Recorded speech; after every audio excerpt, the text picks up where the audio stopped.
बिस्मिल्लाहिर्रहमानिर्रहीम, अस्सलाम वालेकुम जी। मैं नजमुल हसन बाजवा हूँ। नाज़रीन किराम, कल रात एक इंतहाई अहम तरीन मुलाकात हुई। ये मुलाकात हुई DGISI, DGMI, DGMO और चीफ जस्टिस साहब के दरमियान। और बाकी दो जो जज साहिबान हैं ये भी उस मुलाकात के अंदर मौजूद थे, जस्टिस मुनीब और जस्टिस एजाजुल एहसन। इसको मुख्तलिफ कोर्ट रिपोर्टर्स ने रिपोर्ट किया जो कोर्ट की बीट कर रहे थे। सबसे पहले उन्होंने इस बारे में बताया कि ये मीटिंग हुई है। जब इसके बारे में मजीद तहकीकात की तो पता चला यस, इस तरह की कोई मीटिंग हुई है, जो कि एक छोटी मीटिंग नहीं थी, बड़ी लंबी मीटिंग थी। और ये मीटिंग जो है वो तकरीबन 3 घंटे तक जो है वो चलती रही। कल रात मैंने इसके ऊपर फौरन वीडियो कर दी थी और मैंने आपको बता दिया था कि ये मुलाकात जो है वो हो रही है, इसका मतलब क्या है। लेकिन चूंकि वो बड़ी इब्तदाई मालूमात थी, अंदाज़ा नहीं हो रहा था कि क्या चीज़ें डिस्कस हुई हैं, क्या चीज़ें बातचीत की गई है। सुबह तक भी पता नहीं चल रहा था कि चीज़ें किस तरह से डिस्कस हुई। लेकिन जब चीज़ों को रिव्यू किया गया तो पता चला नाज़रीन किराम कि वज़ीर कानून जो आज़म नज़ीर तारड़ साहब हैं, उन्होंने एक भंड किया है, एक ब्लंडर किया है।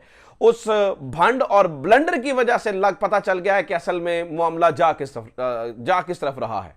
और राना सनाउल्लाह साहब की घबराहट से पता चल गया है कि मामला जो है वो जा किस तरफ रहा है। तो जो चीज़ें वहां पर डिस्कस हुई और जो वज़ीर कानून जनाब आज़म नज़ीर तारड़ साहब ने भंड किया है, उनको मिला के चीज़ें देखेंगे और मैं आपको बताने की कोशिश करूंगा कुछ एनालिसिस और कुछ इंफॉर्मेशन की बुनियाद के ऊपर कि वहां पर जो है ना वो क्या बातचीत हुई, क्या मामला हुआ, किस तरफ से जो है ना वो चीज़ें किस तरफ जा रही थी। अच्छा, सबसे पहले तो इसके ऊपर नाज़रीन किराम ये देखना जरूरी है कि मुलाकात किसके कहने के ऊपर हुई। ये इसके ऊपर सबसे अहम और बड़ा मजेदार नुक्ता जो है वो हमारे दोस्त असदुल्ला खान साहब ने उठाया। उन्होंने बड़ी जबरदस्त ये नुक्ता उठाया कि ये मुलाकात किसके कहने पर हुई। देखिए, ये बड़ा जरूरी है जानना कि ये मुलाकात किसके कहने के ऊपर हुई। क्या चीफ जस्टिस साहब के कहने के ऊपर ये मुलाकात हुई? अगर तो चीफ जस्टिस साहब के कहने के ऊपर ये मुलाकात हुई तो ये मामला फिर किसी और तरफ जाता हुआ नजर आता है। और या फिर DGISI, DGMI और DGMO के कहने के ऊपर मुलाकात हुई। अगर उनके कहने के ऊपर मुलाकात हो तो ऑब्वियसली उसके ऊपर और सवालात उठते हैं। अगर तो DGISI की जानिब से कहने के ऊपर मुलाकात हो और चीफ जस्टिस साहब को ब्रीफिंग दी जाए तो उसका मतलब वाज़ेह समझ आता है कि जनाब जो आप हुक्म दे रहे हैं उसको तो इंप्लीमेंट करना देखिए इस तरह से मुमकिन नहीं नजर आएगा। इस तरह से चीजें जो है ना वो नहीं हो सकेंगी। और अगर चीफ जस्टिस साहब ने जो है ना वो मुलाकात के लिए बुलाया है तो इसका मतलब ये हुआ कि चीफ जस्टिस साहब जो है ना वो फाइनली एक बार देखना चाह रहे थे चीजों को, क्योंकि चीफ जस्टिस साहब ने डिसाइड कर लिया है कि जिस तरह से सुप्रीम कोर्ट को जो है ना वो उसके ऑनर में फर्क आ रहा है, जिस तरह से रोज चैलेंज किया जा रहा है, तो एक दफा जो है ना वो एक्चुअल पिक्चर जो है ना वो जानना जरूरी थी। अच्छा, जब इसको थोड़ा सा एनालाइज करें तो पता चलता है कि किसके कहने के ऊपर मुलाकात हुई। इसको एनालाइज किया जाए तो समझ आ जाती है। वजह यह है कि यह मुलाकात नाज़रीन किराम सुप्रीम कोर्ट के अंदर हुई और चीफ जस्टिस के चैम्बर में हुई। यह खबर निकली भी इस तरह से। यह मुलाकात खुफिया भी हो सकती थी, यह मुलाकात किसी जो है ना वो बंद कमरे में भी हो सकती थी, लेकिन यह मुलाकात जो है वो चीफ जस्टिस के चैम्बर के अंदर हुई। इस बात का मतलब नाज़रीन किराम समझेगा, इस बात का मतलब है कि सुप्रीम कोर्ट के अंदर यह मुलाकात होना इटसेल्फ एक मैसेज है कि शायद जो है ना वो चीफ जस्टिस साहब ने बुलाया हो। ज़्यादा ख्यालात जो है ना वो यही कहते हैं, ज़्यादा इंफॉर्मेशन भी यही कह रही है और मेरा एनालिसिस भी यही है कि ये चीफ जस्टिस साहब ने बुलाया हो और जानने के लिए कि देखना हो कि क्या जो है ना वो चीज़ें डिस्कस हुई।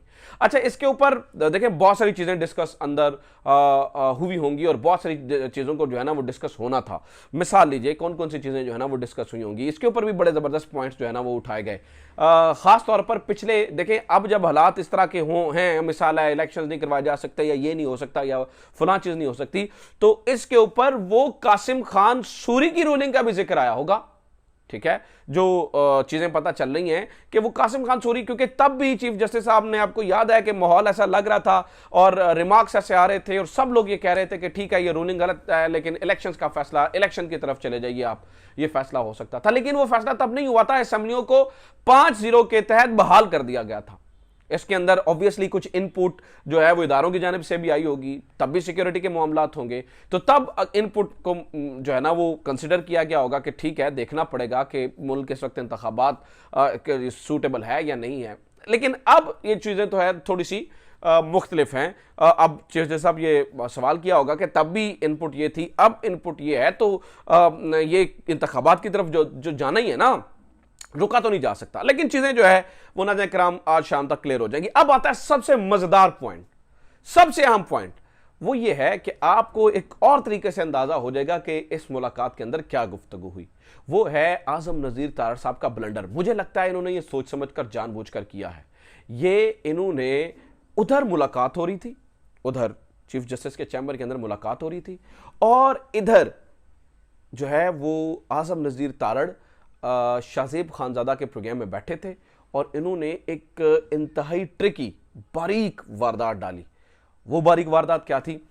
उधर मिलिट्री जो स्टैब्लिशमेंट है या मिलिट्री क़यादत के अहम तरीन लोग डीजीएमओ होता है, DG military operations, DG ISI और मोस्ट प्रोबेबली जो है ना वो डीजीएमआई या सेक्रेटरी डिफेंस वहां पे मौजूद थे।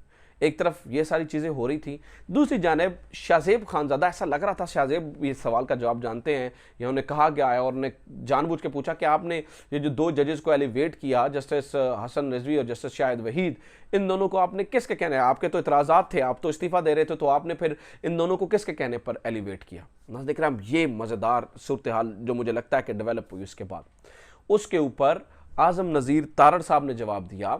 आज़म नज़ीर तारड़ साहब कहते हैं कि देखिए उस वक्त ये हमें मिलिट्री क़यादत की जानिब से कहा गया था कि आप, हुकूमत वक्त को कहा गया था मिलिट्री क़यादत की जानिब से कि आप इन दोनों जजेस को एलिवेट कर दें, यानी कि जो चॉइस उस वक्त जो है ना वो इस वक्त उमर अता बंदयाल की थी, ताकि वो मतलब आज़म नज़ीर तारड़ का कहना है कि ये दोनों जज साहबान जूनियर थे और इनको हमने मिलिट्री क़यादत के कहने के ऊपर एलिवेट किया ताकि वो चाहते थे कि जो रिफ्ट है वो ख़त्म हो जाए।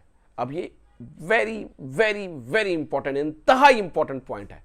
नाज़रीन इकराम, एक तरफ मिलिट्री क़यादत उधर बैठी है, दूसरी तरफ इन्होंने मिलिट्री क़यादत को क्रिटिसाइज किया पर्टिकुलर जज साहिबान के मामले में। इसका मतलब समझिए आप, इसका मतलब यह है कि ये प्रेशराइज करने की कोशिश करें। इस तरह की बातें इस तरह के मौके पर तो नहीं की जाती। ये तो जिस दिन प्रेस कॉन्फ्रेंस हो रही थी या जिस दिन जो है ना वो, उस दिन भी कह सकते थे, लेकिन इनका जनरल बाजवा का नाम लेना, और जनरल बाजवा का नाम लेने से मुराद क्या है? जनरल बाजवा का नाम लेने से मुराद है मिलिट्री क़यादत को क्रिटिसाइज करना, ठीक है। और देखें उस वक्त जब ये जनरल बाजवा की बात कर रहे हैं, उस वक्त DGISI जो थे वो वही DGISI हैं जो आज DGISI हैं, और वो वही DGISI थे जो उस वक्त उमर अता बंदयाल के साथ अंदर बैठकर ब्रीफिंग दे रहे थे। अंदर ब्रीफिंग हो रही थी, अंदर ये सारी चीजें हो रही थी, और उधर उसी मिलिट्री क़यादत को क्रिटिसाइज किया जा रहा था। जी वो हमें मिलिट्री क़यादत ने, जनरल बाजवा ने और मोस्ट प्रोबेबली उनकी टीम ने कहा था जी आप इन 2 जजेस को एलिवेट कर दे। गो के वो 2 जजेस जूनियर थे भी या नहीं थे, उनको उमर अता बंदयाल क्यों एलिवेट करवाना चाह रहे थे, वो एक अलग कहानी है, वो एक अलग मामला है। मुझे तो लगता है कि वो जूनियर थे ही नहीं ना, मतलब देखें ये तो चीफ जस्टिस की जवाबदेही होती है। बट चले इस बात को छोड़कर इस बात को डिस्कस किया जाए, तो इसका मतलब ये हुआ कि हम सब हैरान थे, इन्होंने एकदम से क्यों मान गई थी गवर्नमेंट। तो इसका मतलब है कि ये मिलिट्री क़यादत के कहने के ऊपर मांगने थे। इसका मतलब है कि इस मौके के ऊपर मिलिट्री क़यादत को जानबूझकर क्रिटिसाइज करके प्रेशराइज करना चाह रही है कौन? नून लीग। और मुझे लगता है ये सबसे बड़ा ब्लंडर इस वक्त जो है ना वो करने जा रहे हैं, सबसे बड़ा ब्लंडर करने जा रहे हैं। इन्हें लगा होगा कि शायद इस मीटिंग के बाद चीज़ें जो है ना वो सॉर्ट आउट हो जाए और इमरान खान के लिए चीज़ें अच्छी हो जाएं, इमरान खान के लिए कोई अच्छी खबर निकल आए, कोई इलेक्शन का मामला हो जाए, कोई इलेक्शन की तरफ से सूरत हाल जो है वो जाती हुई नजर आए। इसलिए नाज़रीन इकराम, इन्होंने एन उसी मौके के ऊपर, एन उसी टाइम के ऊपर मिलिट्री क़यादत को क्रिटिसाइज करना शुरू कर दिया। अब आप पूरी गेम समझिएगा, अब आप नून लीग की मेंटालिटी, यही हम पिछले 1.5 साल से या तकरीबन ये 12 महीने 8 दिन हो गए हैं, बल्कि उससे पहले का भी 12 महीने और 8 दिन तो टोटल रजीम चेंज हुए हो गए ना। जब से रजीम चेंज ऑपरेशन शुरू हुआ था तब से हम ये बार बार कलपते हुए बार कह रहे हैं कि जनाबे वाला देखिए इस मामले को देखिए, ये जो हैं ये किसी के सगे नहीं हैं, ये तो इन्हें जो दूध पिलाता है ये उसे डस लेते हैं।